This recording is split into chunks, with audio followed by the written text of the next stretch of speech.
Olá. Os prefeitos que vão assumir seus mandatos em 2013 têm um grande desafio pela frente. E não é só pagar salários do funcionalismo, manter a cidade limpa e gastar com saúde e educação. Eles terão um ano para acabar com os lixões, o que não é uma tarefa fácil.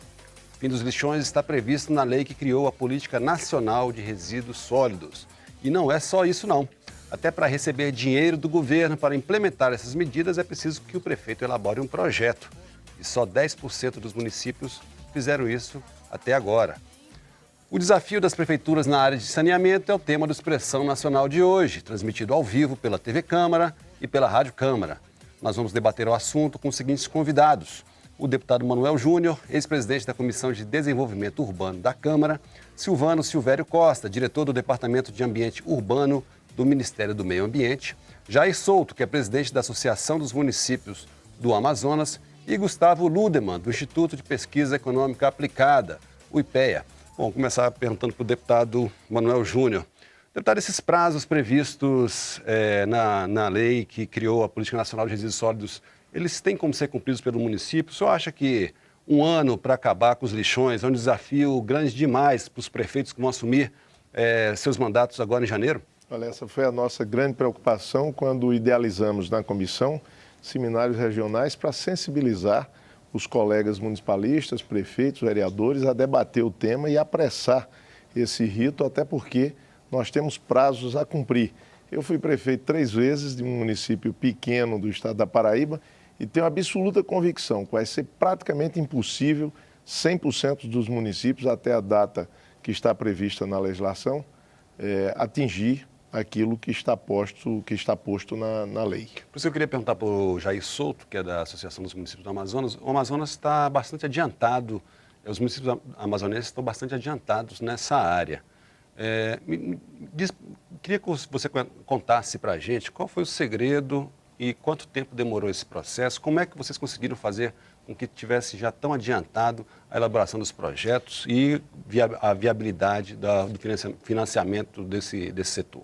Primeiro, quero aproveitar aqui a oportunidade e agradecer para tocar num tema tão importante que é a saúde agradece, o desenvolvimento econômico e social agradece quando se investe em saneamento, e o Amazonas tem feito todo um esforço para que nós tenhamos a nossa política pronta, e vamos estar com os 4 eixos prontos agora até o final do ano e, inclusive, atendendo o resíduo sólido, né?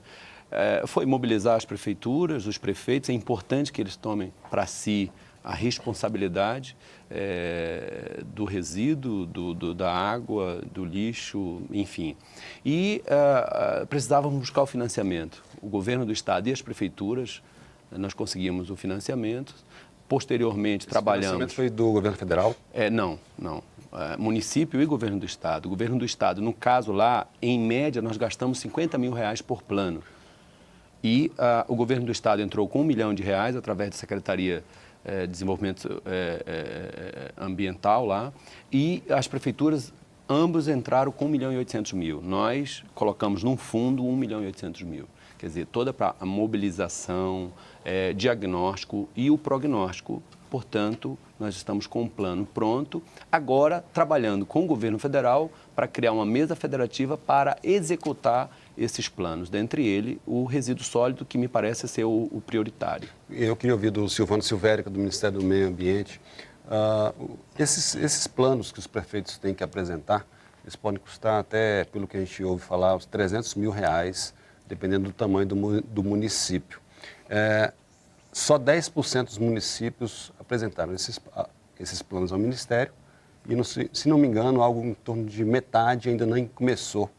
Como é que o Ministério pode ajudar esses prefeitos que vão assumir a montarem equipes ou financiarem a contratação de empresas para fazer isso? Tem algum tipo de estímulo adicional? Como é que o governo está vendo essa questão? Bom, o governo federal tem uma responsabilidade muito grande, porque, é claro, a gestão dos resíduos sólidos, né, é de titularidade dos prefeitos, especificamente os resíduos sólidos urbanos, né? Mas o Estado e a União também têm as suas responsabilidades, né?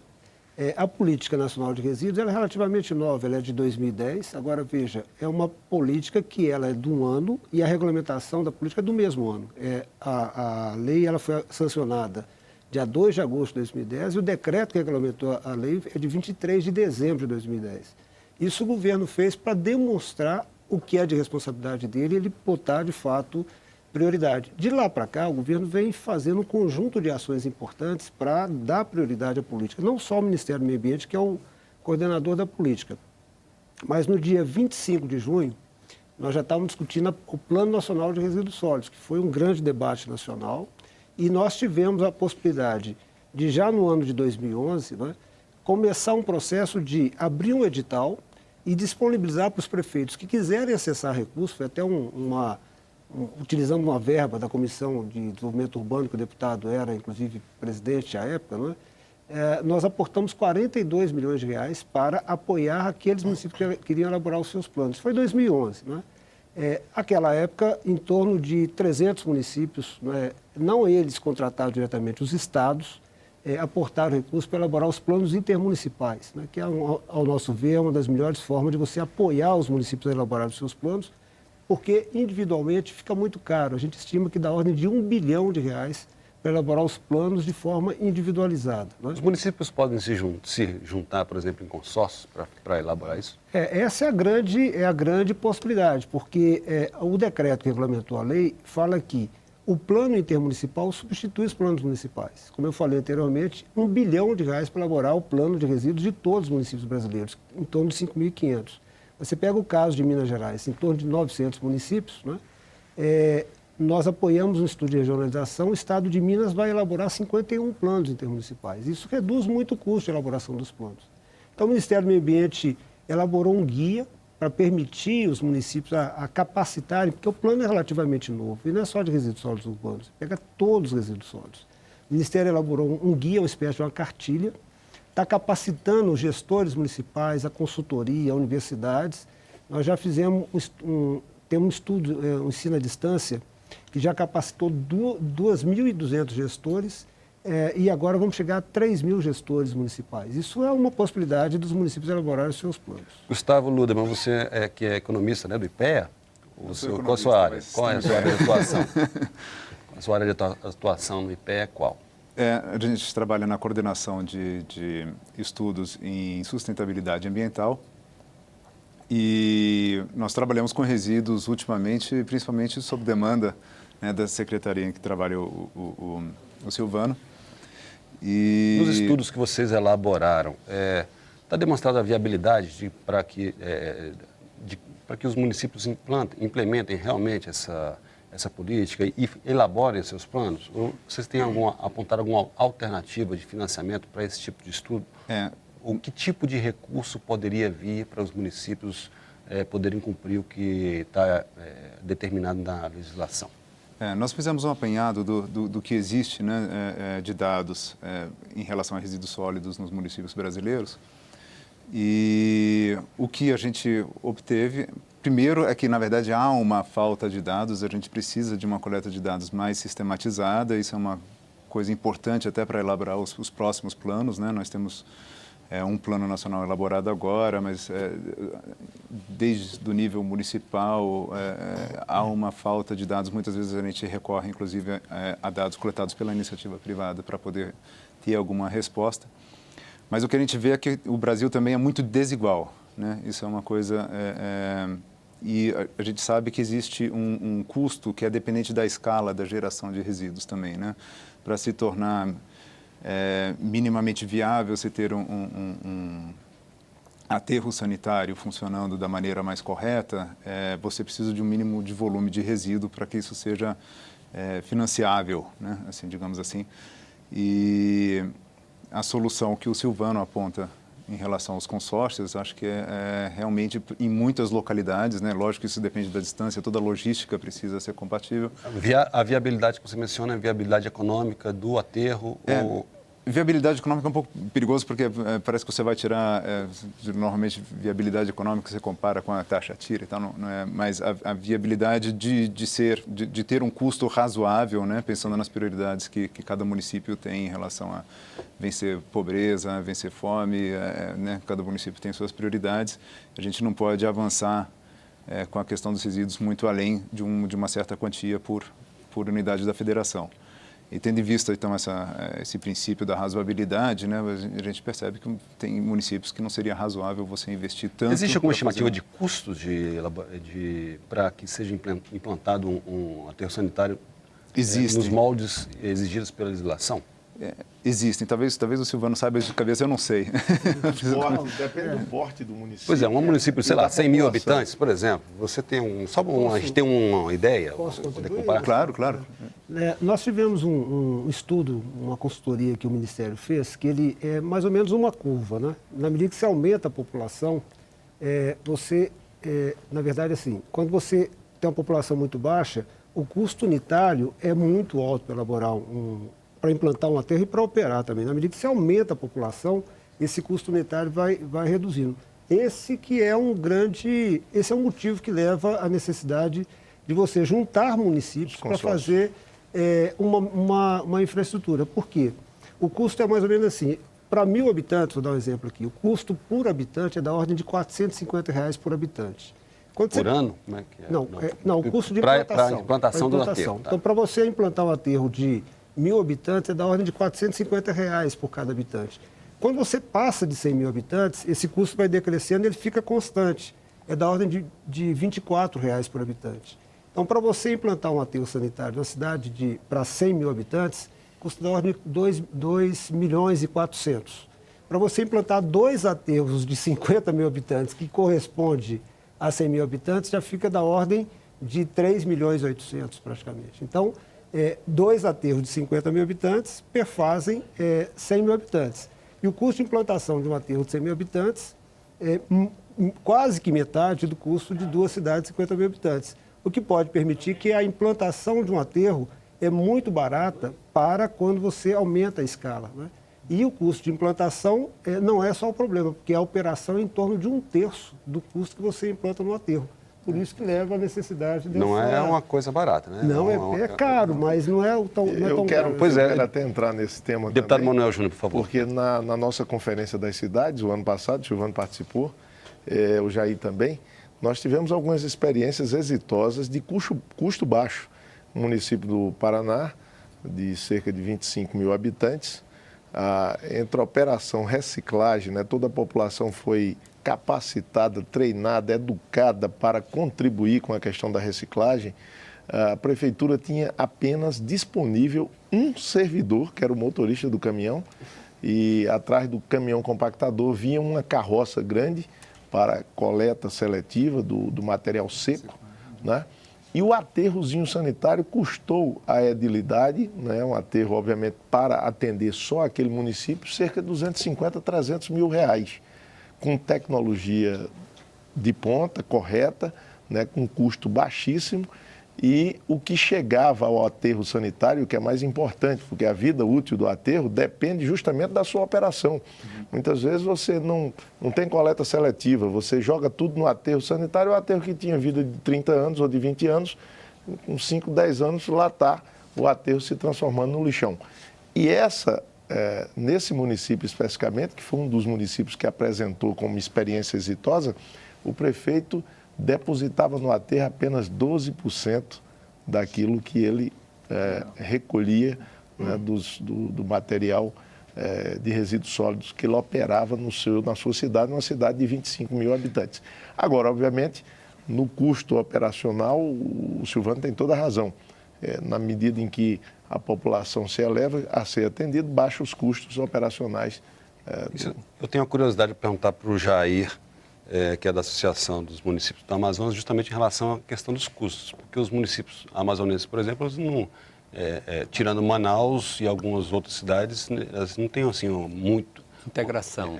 Não tem uma população muito grande e também eles não são tão perto uns dos outros Não que possam formar um consórcio. Como é que vocês vão enfrentar esse desafio do custo para cumprir todas essas exigências? Primeiro, nós encaminhamos a questão do consórcio como gestão, não para a execução, quer dizer, infraestrutura. Infraestrutura, na grande maioria, é de fato isolada, cada município com o seu. E agora, a gestão ela precisa ser muito capaz, né, de minimizar e ter eficiência. Portanto, mas tem um outro ponto ainda muito relevante, que é as famílias de baixa renda.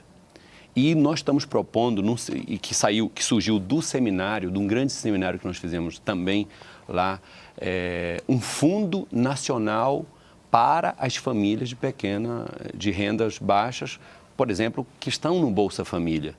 Quer dizer, essas famílias fariam o que exatamente? Porque na realidade, digamos assim, olha, o custo do resíduo é em torno aí, aproximadamente, como se falou, R$ 24 por habitante. A construção da terra. E depois a manutenção, os serviços oferecidos pela sociedade. Se formos cobrar, por exemplo, já é difícil cobrar, por exemplo, IPTU. Como vai se cobrar mais um serviço de alguém que recebe o Bolsa Família para ter uma vida digna?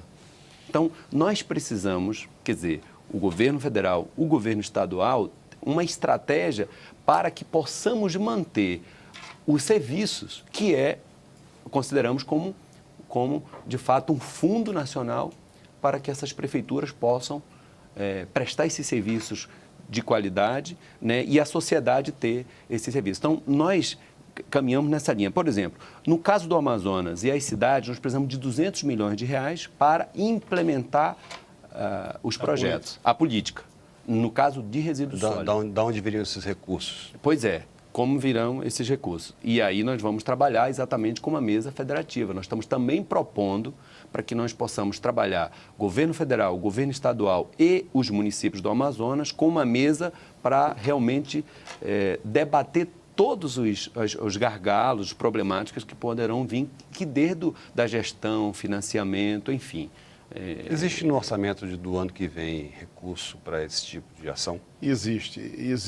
Deputado Manuel Júnior. Existe, o Silvano até falou que quando na presidência da Comissão de Desenvolvimento Urbano nós facilitamos justamente um aporte de recurso orçamentário para o Ministério do Meio Ambiente, mas na verdade o que falta ainda é a integração entre aquilo que o governo tem em várias áreas, por exemplo, FUNASA, Ministério do Meio Ambiente, Ministério das Cidades, e a operacionalização para chegar na ponta, com a ajuda dos Estados-membros que têm sido, até certo ponto, e aqui eu digo sem medo de errar, negligentes nessa área, né?